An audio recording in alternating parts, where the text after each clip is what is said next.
Le Conseil national de transition CNT rend visite aux blessés de l'attaque de l'école de gendarmerie de Faladje. La commission défense, sécurité et protection civile a transmis aux victimes le soutien de l'organe législatif. Une visite qui leur a permis de s'enquérir de l'état de santé des blessés. Harmonisation des documents de voyage et d'identité dans l'espace AES. Le sujet est au centre d'une rencontre entre Maliens, Burkinabés et Nigériens. La réunion qui se tient à Bamako se positionne comme une réponse au défi de l'intégration régionale dans un espace libre et prospère. Le Mali et le Maroc renforcent leurs capacités, leur partenariat dans le secteur de l'agriculture. Un protocole d'accord vient d'être signé entre le département de tutelle et l'office chérifien des phosphates. L'accord va permettre de relever certains défis tels que l'amélioration de la productivité agricole et la lutte contre l'insécurité alimentaire au Mali. Mercredi 2 octobre, à toutes et à tous, bonsoir. Le Conseil des ministres est réuni en session ordinaire aujourd'hui dans sa salle de délibération au palais de Koulouba sous la présidence du colonel Assimi Goïta, président de la transition et chef de l'État. Après examen des points inscrits à l'ordre du jour, le Conseil des ministres a entendu des communications. Et avec moi, Ibrahim Djombele. Bonsoir Ibrahim. Bonsoir, salut Matanda. La lecture du communiqué, c'est avec vous. Tout à fait. Mesdames et messieurs, bonsoir à vous, bienvenue. Et nous commençons par le ministre de la Refondation de l'État chargé de relations avec les institutions qui a informé le Conseil des ministres de l'état d'avancement de la mise en œuvre du projet de système intégré de gestion des ressources humaines de l'État et des collectivités territoriales dans la perspective de la finalisation du projet, l'exécution des activités à la date du 1er octobre, enregistre 158 293 agents recensés dans l'ensemble des secteurs, 121 869 agents identifiés dans l'ensemble des secteurs et 36 424 agents non identifiés. Le comité de rédaction mis en place à cet effet a produit l'avant-projet de rapport final qui sera examiné et validé par les organes de mise en œuvre du projet. Le projet étant arrivé à son terme le 30 septembre, une réunion se tiendra le 3 octobre 2024 entre les membres du comité d'orientation stratégique et du comité d'exécution technique en vue de faire le point des activités de finalisation et examiner l'agenda du processus de validation et de remise du rapport final aux plus hautes autorités. B. De la tenue de la deuxième phase des sessions d'appropriation du programme national d'éducation aux valeurs. En exécution des instructions du président de la transition, chef de l'État, la première phase des sessions d'appropriation destinées aux membres des institutions de la République s'est tenue du 18 juillet au 1er août 2024. La deuxième phase se déroula du 8 au 14 octobre 2024 ici à Bamako. Elle concernera les représentants de la presse et des médias sociaux, de la haute administration publique, du haut commandement militaire, des autorités administratives indépendantes, des institutions des collectivités territoriales, des partis politiques, des groupements, des partis et mouvements politiques, des organisations des femmes et des jeunes, des organisations du monde rural, des organisations du monde des arts et de la culture, des autorités et légitimités traditionnelles, des confessions religieuses, de la société civile, du secteur privé, des syndicats et des ordres professionnels. Une session se tiendra par visioconférence à l'intention des représentants des missions diplomatiques et consulaires et des organisations des Maliens établis à l'extérieur. Pardon. Le ministre de la Réconciliation, de la Paix et de la Cohésion nationale a informé le Conseil des ministres de la célébration de la 3e édition de la Semaine nationale de la Réconciliation. La 3e édition de la Semaine nationale de la Réconciliation s'est déroulée du 15 au 21 septembre 2024 sous le thème Solidarité et Unité nationale autour des victimes des inondations dans l'espace de l'Alliance des États du Sahel. La cérémonie d'ouverture organisée à Gao a vu la participation des délégations des pays de la Confédération de l'Alliance des États du Sahel, renforçant ainsi l'esprit de coopération régionale autour de cette noble initiative commune. Les activités phares de cette semaine ont porté sur les remises de chèques aux communautés affectées de la région de Gao, aux populations de Nouga dans la commune de Kangaba et au centre de coordination de la gestion des crises à travers le ministère de la Sécurité et de la Protection civile. Cette édition a été un véritable cadre de solidarité nationale et de rapprochement entre les différentes communautés affectées par les inondations dans l'espace AES. Le ministre de la Jeunesse et des Sports, chargé de l'instruction civique et de la construction citoyenne, a informé le Conseil des ministres de la participation du Mali à la première université d'été de l'AES du 25 au 27 septembre 2024.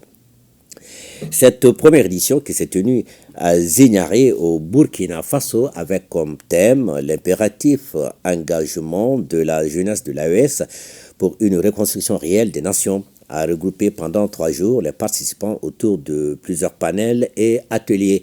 La rencontre a recommandé l'organisation des Jeux de l'AES, la mise en synergie des organisations de jeunesse pour la consolidation de la Confédération des États du Sahel et l'institutionnalisation d'une journée de la jeunesse AES.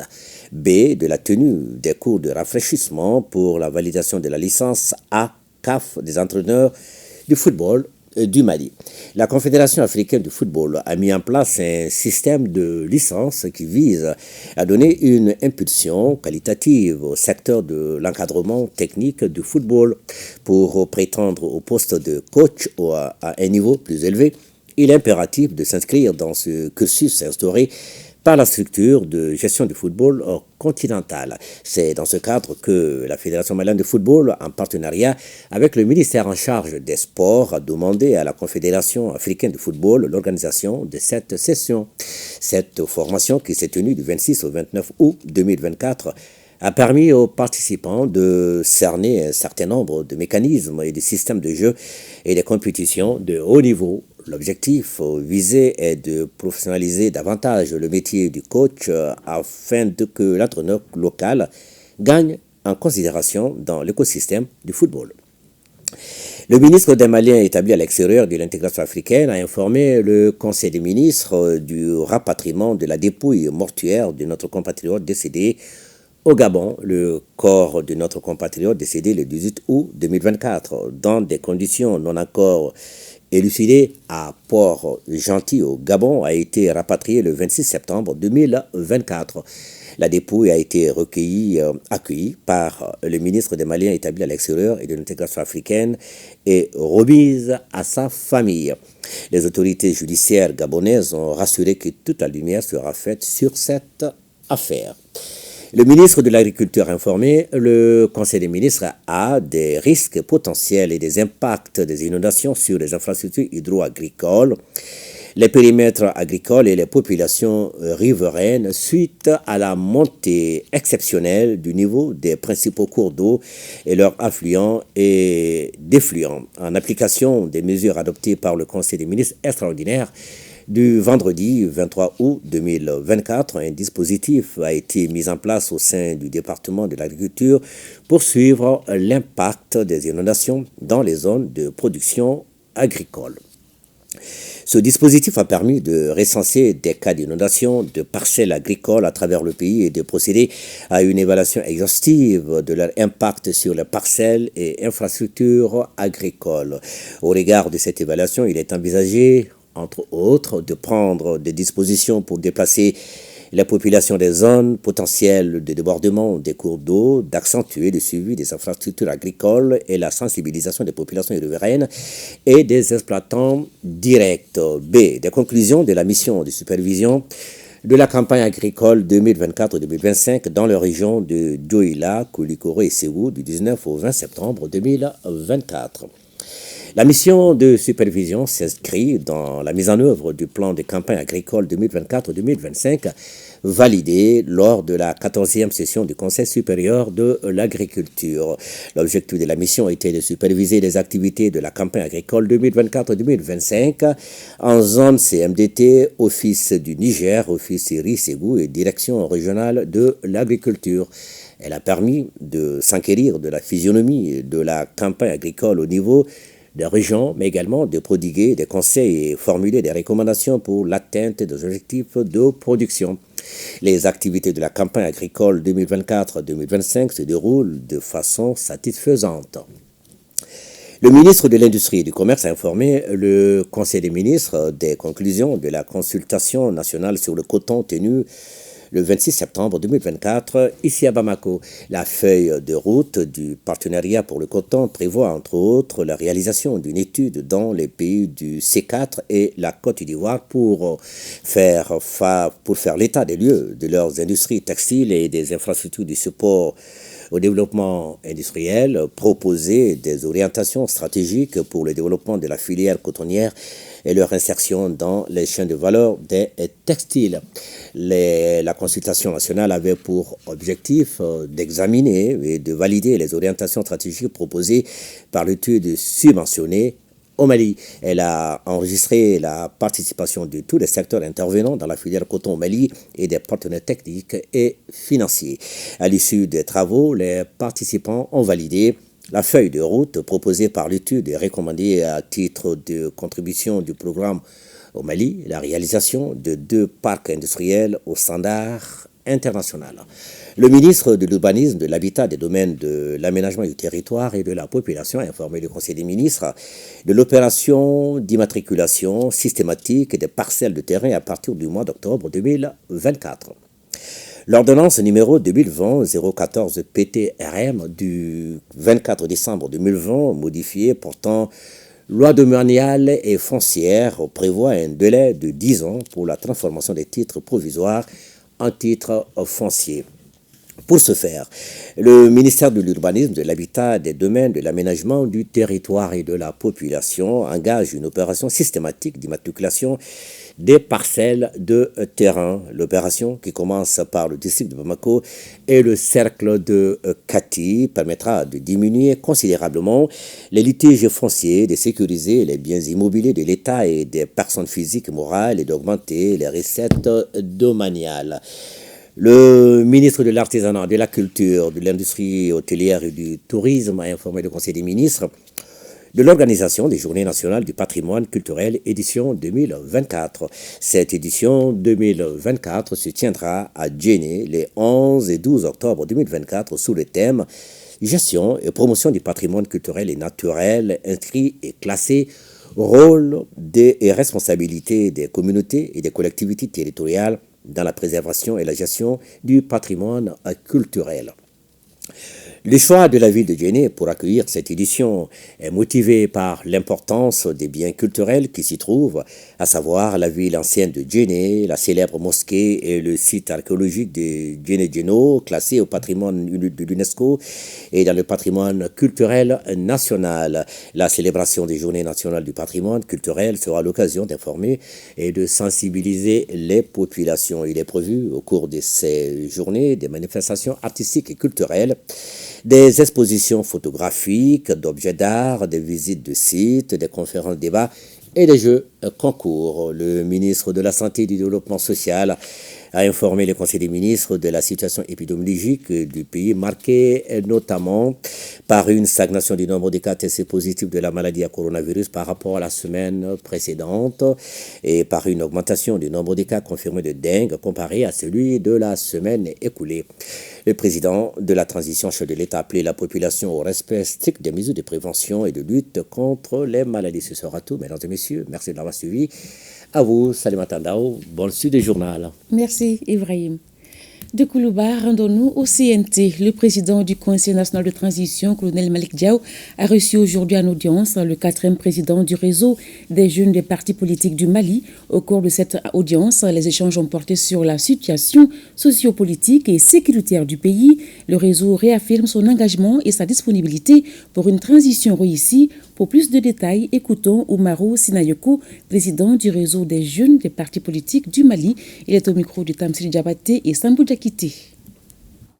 L'objet de la visite ce matin est de venir tout d'abord informer le président du CNT de l'investiture du bureau du réseau des jeunes des partis politiques du Mali. C'était aussi d'informer le président du CNT des objectifs du réseau et ensuite avoir ses conseils et son accompagnement. La jeunesse doit se mettre aujourd'hui au service de la nation pour l'intérêt supérieur du pays. C'est pourquoi la jeunesse politique malienne, dans l'union, dans la diversité, veut se mettre ensemble aujourd'hui. non seulement autour de cette transition. Donc, franchement, le Mali a besoin de la jeunesse pour pouvoir aller de loin. La transition aujourd'hui est en train de faire en tout cas son mieux pour faire sortir le Mali de cette situation. Comme vous voyez, ils sont en train de fournir tellement d'efforts en termes de sécurité, même pour la jeunesse, ils sont en train de faire des efforts pour accompagner la jeunesse. Donc c'est pourquoi la jeunesse aussi ne peut pas rester en marge, en tout cas de cette question. Je l'annonçais dans le sommaire, les blessés de l'attaque terroriste à l'école de gendarmerie de Faladje ont reçu la visite des membres du CNT, notamment la commission défense, sécurité et protection civile.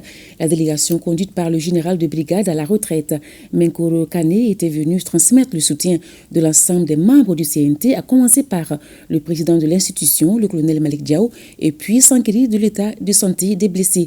La visite est suivie par Aridjou Martina.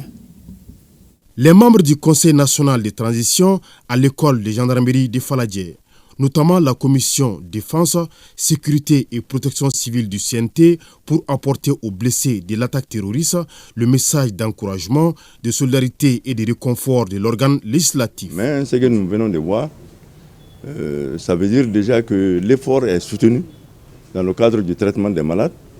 Et ça nous honore.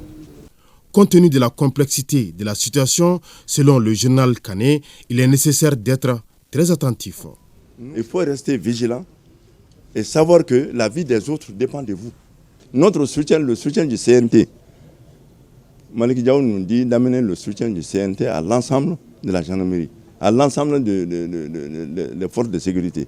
La commission défense, sécurité et protection civile, lors de cette visite, a offert au nom de l'institution parlementaire une enveloppe symbolique aux responsables de l'école pour les blessés. Après son discours mémorable le 29 septembre dernier à la tribune des Nations Unies, le ministre d'État, le colonel Abdoulaye Maïga, qui conduisait la délégation malienne, a regagné cet après-midi Bamako. Un accueil chaleureux a été réservé aux missionnaires de la part de plusieurs mouvements de soutien à la transition.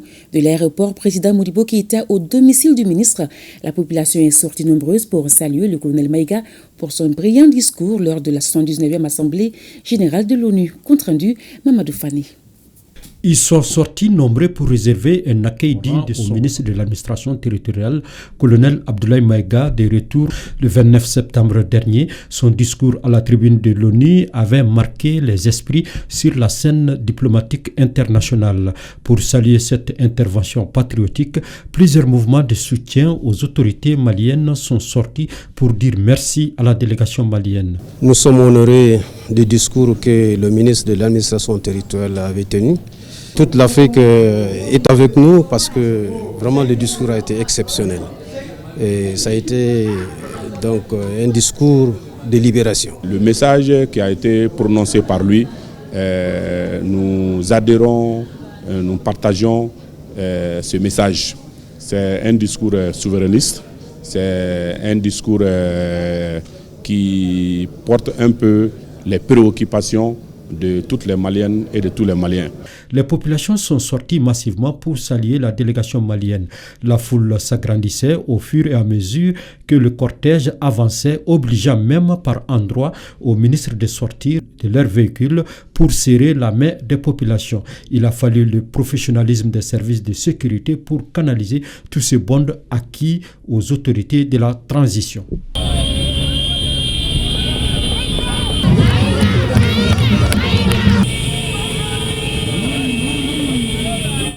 Fin d'une autre mission, celle à Moscou de la délégation de haut niveau conduite par le ministre de l'économie et des finances. Invité à prendre part à la semaine russe de l'énergie, notre pays s'est fait entendre à travers sa participation à 2 panels majeurs. À l'heure du bilan, le chef de la délégation, le ministre de l'économie et des finances, se dit satisfait de ce séjour en Russie. Aloussé Sanou est au micro de nos envoyés spéciaux à Moscou et à Konati, chez des camarades. Nous avons eu à participer donc, à un forum très riche qui a vu la participation de beaucoup de pays, beaucoup d'experts en la matière. Donc la délégation malienne a eu à participer à 2 panels majeurs. Le premier auquel j'ai participé personnellement portait sur l'énergie. Le thème était l'énergie à faible teneur en carbone, la base d'un avenir durable. C'était l'occasion pour nous donc de parler donc des difficultés actuelles que le monde connaît en termes de production et de transport d'énergie. Également, c'était l'occasion pour nous de faire le point sur comment réaliser le passage à un mix énergétique reçu à l'échelle du monde. Quelles étaient les problématiques posées pour un abandon partiel ou total des énergies thermiques et également comment assurer la souveraineté énergétique dans chaque pays et comment le commerce mondial de l'énergie peut être équitable pour les pays en développement. Le second thème a porté sur un panel Russie-Afrique, libérer le potentiel de la coopération énergétique. Ce panel a vu la participation du ministre de l'énergie et a permis donc au ministre de parler de la coopération donc entre le Mali et la Fédération de Russie en termes donc d'amélioration donc de la distribution d'énergie dans notre pays, notamment la stratégie mise en place non seulement pour assurer à très court terme la production et la distribution d'énergie thermique, mais également dans un délai d'environ 2 ans, la mise en place de plusieurs centrales solaires, notamment la centrale de Sanankuroba et de Bougouni, par une filiale de la société Rosatom, qui est la société Nova Wind, qui a changé de nom, qui est devenue Rosatom Énergie renouvelable. Donc c'est la 3e mission ici en Russie et plusieurs domaines de coopération économique ont été avancés depuis la visite d'État du président de la transition qui a voulu élever le niveau de la coopération économique et commerciale entre le Mali et la Fédération de Russie.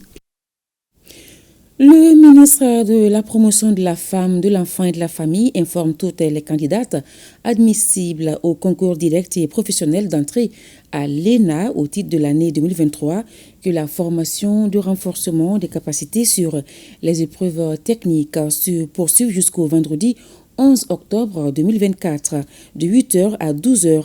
La formation des corps des inspecteurs des finances et des inspecteurs des impôts se déroule au lycée Ba Aminata Diallo et au lycée technique de Bamako pour les autres corps du concours. Le ministre de la Promotion de la Femme, de l'Enfant et de la Famille précise que la formation reste ouverte à toutes les candidates admissibles désireuses d'y participer et ce jusqu'au samedi 5 octobre 2024. Passé ce délai, aucune nouvelle participation ne sera autorisée.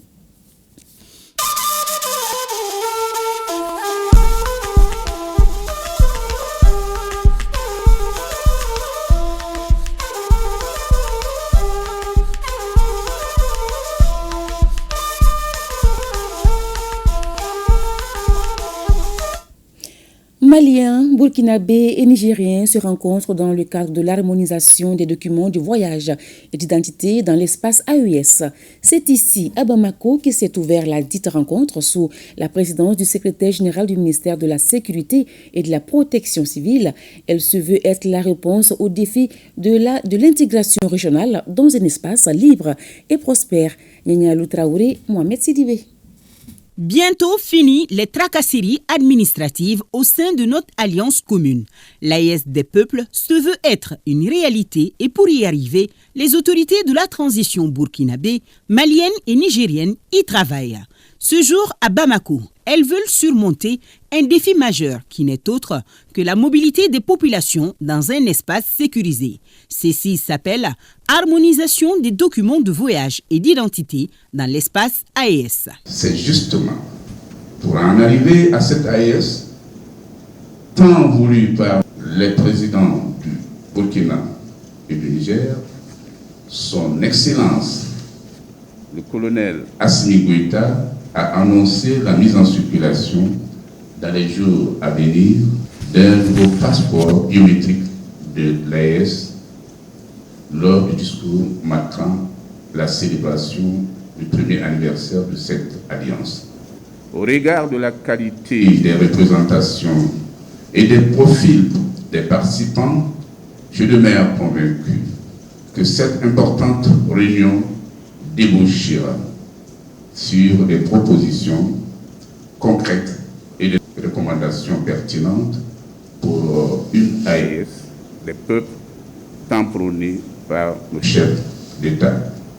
Qui parle de mobilité dit forcément développement économique et social. L'enjeu est de taille et demande une synergie d'action à tous les niveaux. Une telle rencontre est vraiment la bienvenue parce que une confédération d'États, c'est d'abord pour le bien des peuples. Et le premier bien pour les peuples, c'est la libre circulation dans l'espace. L'AES existait depuis très longtemps.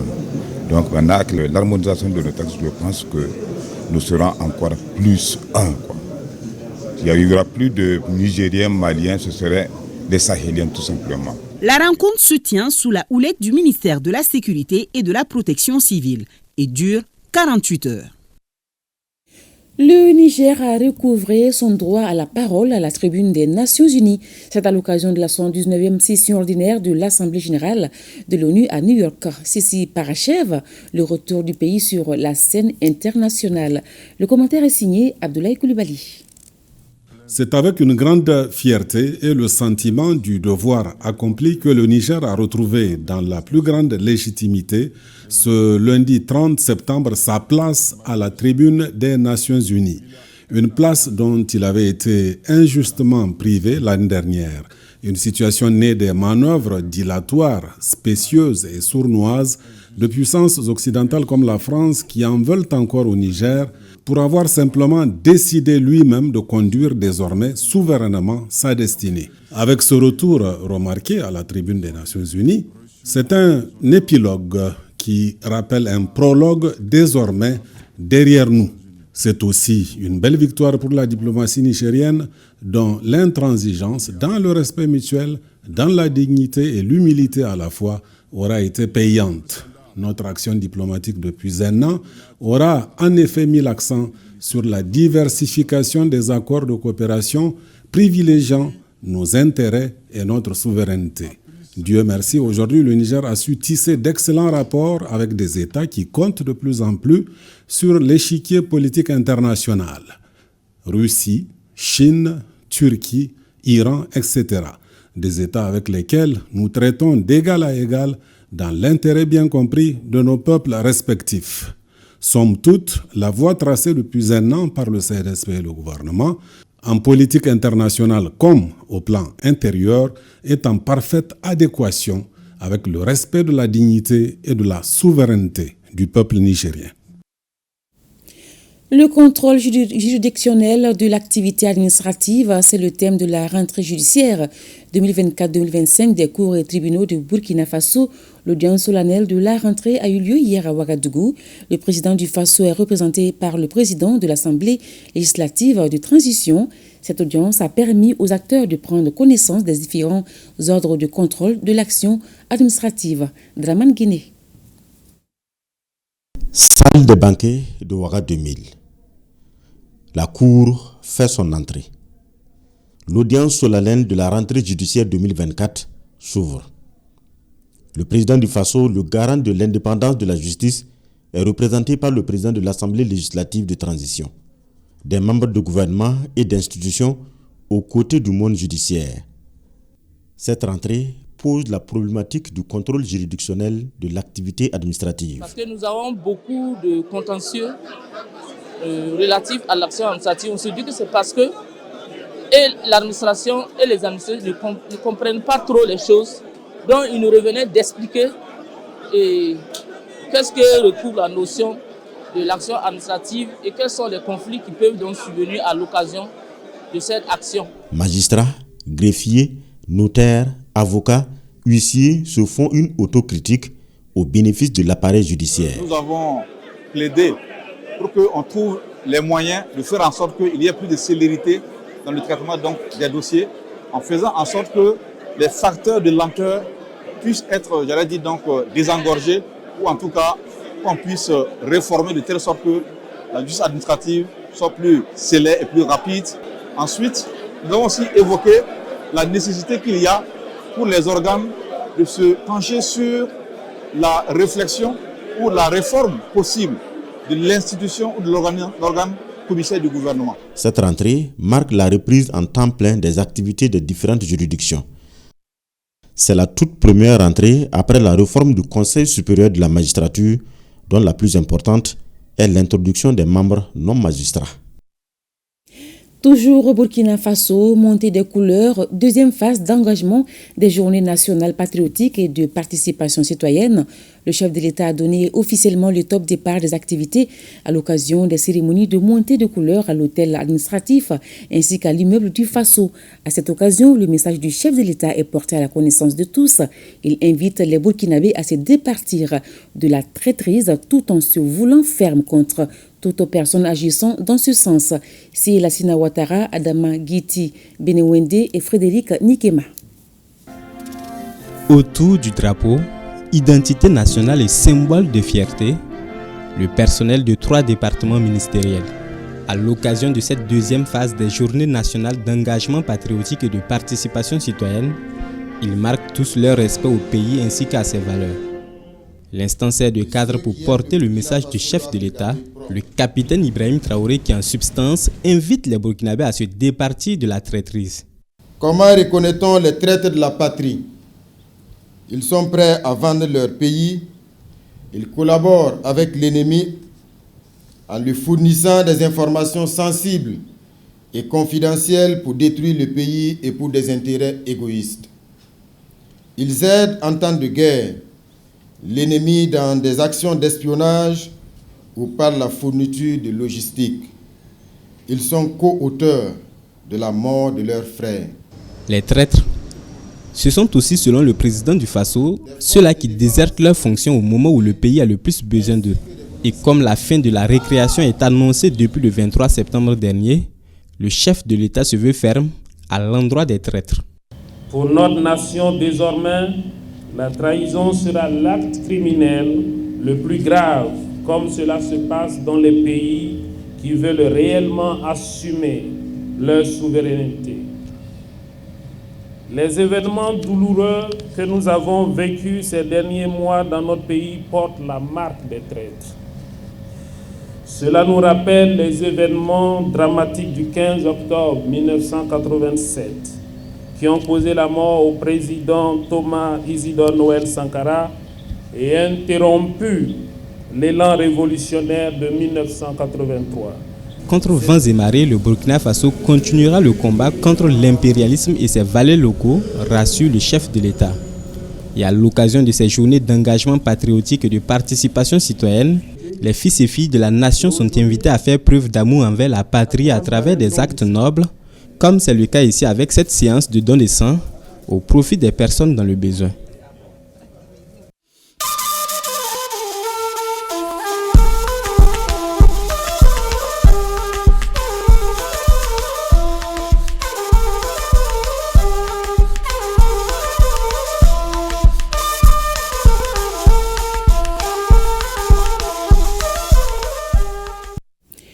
Agriculture. La République du Mali et le Royaume du Maroc veulent aller encore plus loin dans leur coopération. Un protocole d'accord est signé dans le domaine de l'agriculture entre le ministère de tutelle et l'Office chérifien des phosphates. Ce partenariat permettra de répondre aux nombreux défis comme l'amélioration de la productivité agricole et la lutte contre l'insécurité alimentaire au Mali. Kadigatou Kone et Aboubakar Traoré.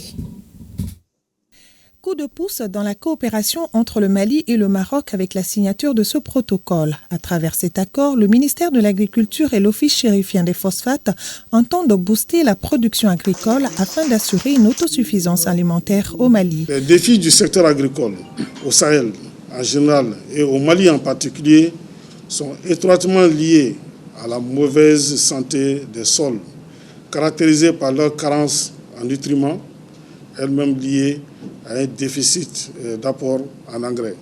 Aussi, dans un contexte de changement climatique, le phénomène a tendance à s'amplifier.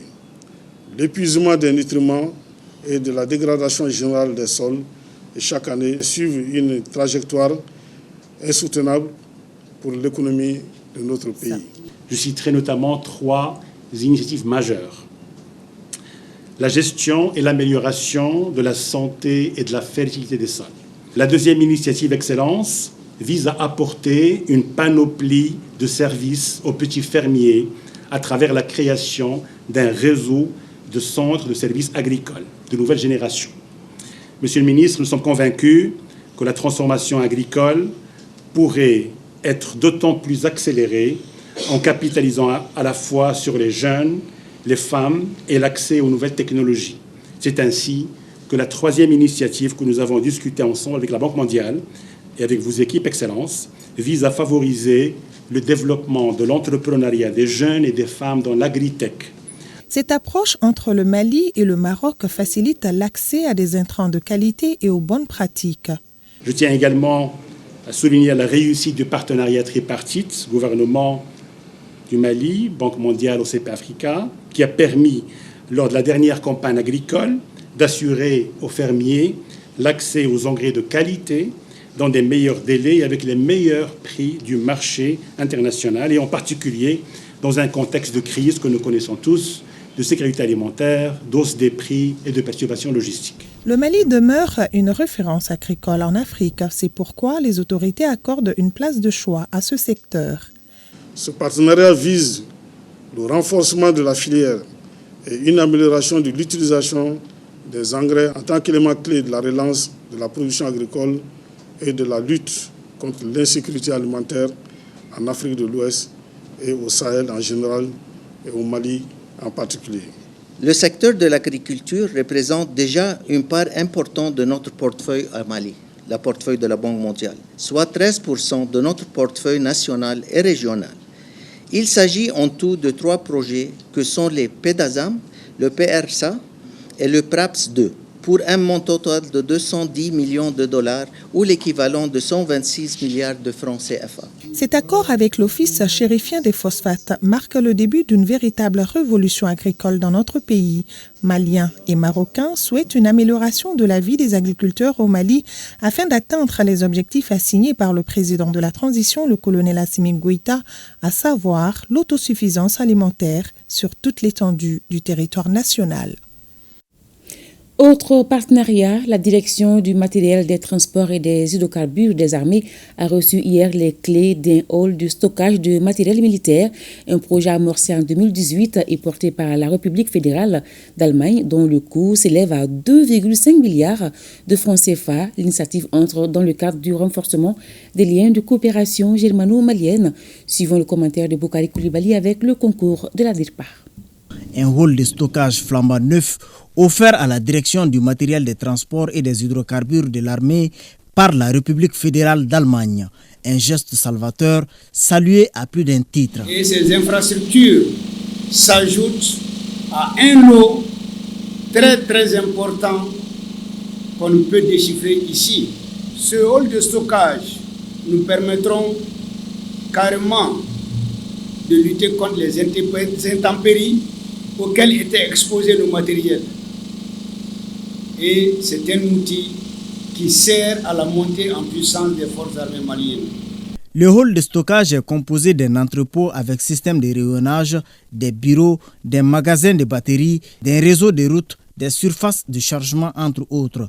L'infrastructure a coûté à l'État allemand la bagatelle de 2,5 milliards de francs CFA. J'espère vivement que l'entrepôt central de Kati apportera une contribution importante et une amélioration visible dans le domaine de la logistique et de la maintenance. Je me réjouis de notre collaboration d'égal à égal et de ce que nous avons réalisé ensemble. Puissent les infrastructures remises aujourd'hui et nos efforts communs de ces dernières années rendre de bons services dans le futur aux FAMA, au Mali et à la population malienne. Aux côtés du Mali depuis les premières heures de l'indépendance, l'Allemagne concrétise à travers ses gestes sa volonté manifeste à contribuer à la montée en puissance de notre armée. 16 millions de francs CFA, c'est le coût des équipements bureautiques que la République populaire de Chine, à travers son ambassade, vient de donner à l'école de guerre du Mali. Le geste s'inscrit dans le cadre d'un appui à l'État malien dans sa quête de réforme du secteur de la sécurité. Boubacar Bablé-Touré. L'école de guerre du Mali, dotée d'équipements immobiliers composés de tables et de chaises, d'une valeur de 16 millions de francs CFA, ce dont va sans doute contribuer à améliorer le cadre de travail de l'école qui s'apprête à accueillir les auditeurs de la 4e promotion. Une volonté manifeste du gouvernement chinois à accompagner non seulement le Mali engagé aujourd'hui dans une réforme ambitieuse du secteur de la sécurité, mais aussi d'entretenir l'excellente relation entre les deux pays. La Chine accompagne toujours sa juste cause de sauvegarder la souveraineté nationale, d'assurer la sécurité de la population et de développer l'économie du pays. J'espère que ce don modeste de meubles pédagogiques que je vous remets aujourd'hui vous aidera à améliorer les conditions de travail à l'école. Et le diplomate chinois de marteler que 2024 a été une année fructueuse dans la coopération sino-malienne, surtout marquée par la visite historique du président de la transition chef de l'État, le colonel Assimi Goïta, dans le cadre du Forum de l'intégration sino-africaine.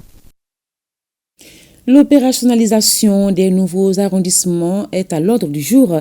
À Bamako et Tombouctou, les gouverneurs ont tenu des réunions pour présenter les nouveaux préfets et sous-préfets récemment nommés. Des rencontres mises à profit pour permettre à leurs futurs collaborateurs de connaître le nouveau cadre de collaboration. Les comptes rendus de Alousseni Touré à Bamako et Idrissa Goulou Sissoko à Tombouctou. Le gouverneur du district de Bamako rencontre les nouveaux sous-préfets en charge des 7 nouveaux arrondissements du district de Bamako. L'objectif de la rencontre élargi aux élus, aux responsables des services régionaux et sub-régionaux et aux membres des délégations spéciales est de présenter les nouveaux responsables fraîchement nommés. La présente rencontre technique de coordination a été initiée à l'effet d'une part de présenter les 7 sous-préfets d'arrondissement du district de Bamako et d'autre part d'expliquer aux uns et aux autres leur mission dans les circonscriptions administratives et les liens de collaboration avec les responsables des services techniques et autres acteurs du niveau déconcentré. Quant aux nouveaux préfets, ils se disent prêts à relever les défis liés à leur fonction au service des administrés. On nous a expliqué les attributions des différents sous-préfets et c'est aussi l'occasion qui nous a permis de connaître les services techniques qui feront désormais partie de notre circonscription administrative. La réussite de la réforme administrative et territoriale va dépendre de nous qui sommes les premiers sous-préfets de ces arrondissements du district.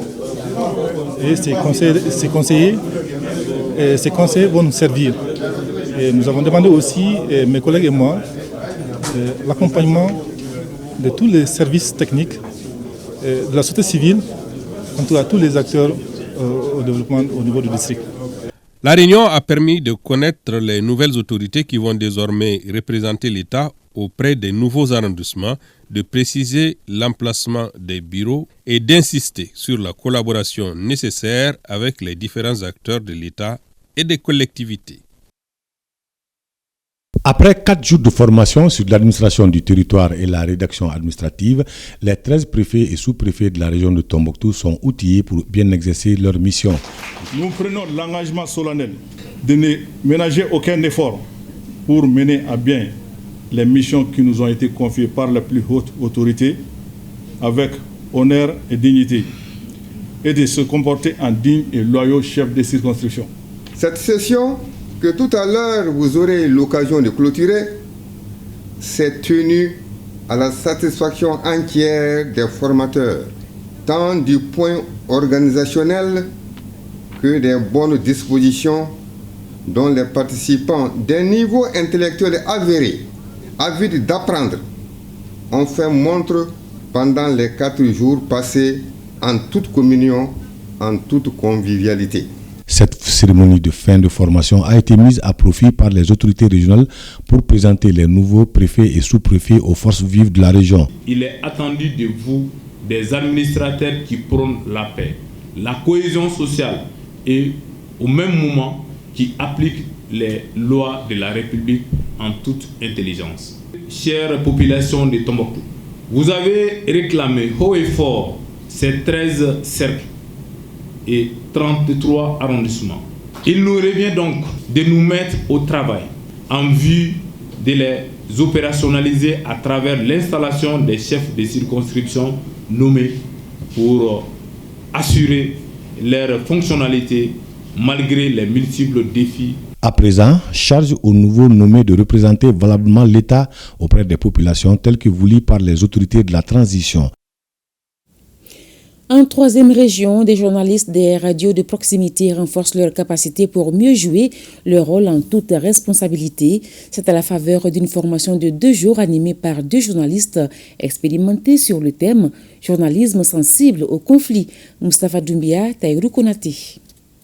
Ils sont 20 journalistes de la région de Sikasso à prendre part à cette formation continue axée sur le thème central « Journalisme sensible au conflit ». Une session organisée à un moment où les pays enregistrent un nombre important de radios et de télévisions, ainsi que l'intensification des informations via les réseaux sociaux. Être journaliste, c'est tout un art et ça appelle beaucoup de responsabilités. Et au cours de cette session de formation, on verra comment pratiquer le journalisme en zone de conflit, comment être responsable et éthique dans la pratique du métier. Et on va voir également la loi sur la cybercriminalité qui nous impose à nous, les journalistes, puisque nous ne sommes pas des super-hommes, des devoirs et des réserves. La formation de 2 jours est financée par l'ambassade des États-Unis. Les participants sont issus des radios de proximité membres de l'URTEL, plus des agents de l'ORTM Sikasso. C'est bien tombé de bénéficier de cette formation en journalisme sensible au conflit. Et ça permet quand même aux journalistes d'avoir une attitude responsable devant le micro, et devant la caméra et avec la plume, etc. Le thème qui nous rassemble aujourd'hui est particulièrement pertinent. Il met en lumière la responsabilité immense que porte la presse, non seulement en matière d'information, mais aussi dans la préservation de la paix et de la cohésion sociale. La gouverneure a par ailleurs remercié les médias pour leur contribution à la paix et à la stabilité. La 3e adjointe au maire de la commune urbaine de Sikasso a salué l'initiative tout en réaffirmant la disponibilité des autorités communales à accompagner des formations du genre. Ouagadougou, la capitale du Faso, a abrité une session de sensibilisation sur les chantiers de l'Union économique et monétaire ouest-africaine, UEMOA. Cette session a regroupé plus d'une quarantaine de journalistes des États membres de l'Union. Au cours de cette formation, les journalistes ont été édifiés sur les défis, les perspectives et impacts des chantiers pour booster le développement des pays membres de l'UEMOA. Envoyé spécial Tamsil Diabaté.